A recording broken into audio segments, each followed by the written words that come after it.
since Cleo's mother had gone, was not really thoughtless. He always had thoughts, but for only two things: Cleo and his work. So long as he knew that Cleo was safe, healthy, well-educated, and happy, he could let his thoughts turn to his work at the bank. And this tended to push out lesser, everyday thoughts, like being sure to close the apartment door behind him so that Muffin would not sneak out. Cleo stepped into the hall. She looked left and she looked right. "Muffin?" There are different ways to look for a cat. Really, there are different ways to look for anything. Say your favorite marble rolls off your desk. It bounces on the floor a couple of times and then it's gone. One way to look for your marble is to start where you last saw it and then search for it in circles that keep getting bigger. Eventually, you're bound to find your marble. Let's call this the methodical approach.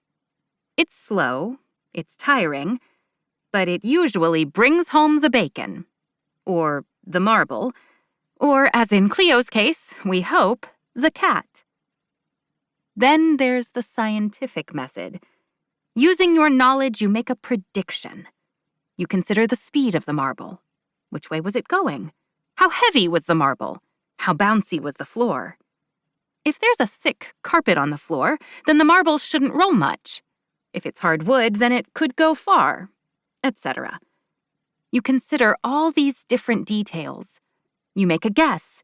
You say, "I believe the marble rolled here." And then, when you're wrong, you start over and try it again. Maybe you forgot to take the wind into account. Or maybe you forgot to notice something else. But you keep going until you get it. But there is a third way. It is the way of the inner eye. This way asks, where would I be right now if I were a marble? Or, where would I be right now if I were a cat named Muffin? This way is not methodical. It is not scientific.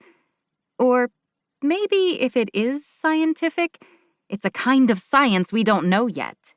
It's more mysterious. Call it gut feeling or intuition or following your sixth sense.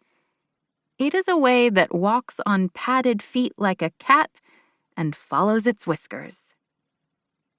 It was this way that Cleo chose.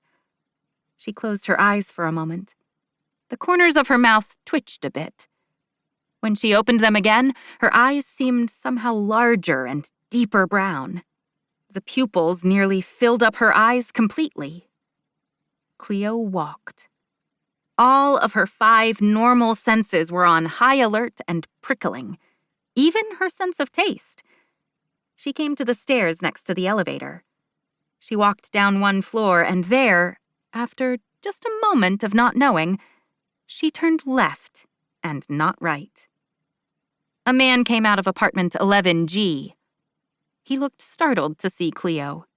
"Oh," he said. "Oh," said Cleo. And then the man walked by. The hard heels of his shoes knocked along the floor like half a slow horse. Cleo herself was barefoot. The floor tiles were cool. Her feet were telling her something. Before Cleo could even make up her mind, her feet were walking again. They stopped at the end of a hallway that went off to her left. It was dim. For a minute, Cleo thought about running after the man from 11G and trying to explain the situation to him. But, on second thought, Cleo didn't think he was the kind of man who would know what to do in a situation like this.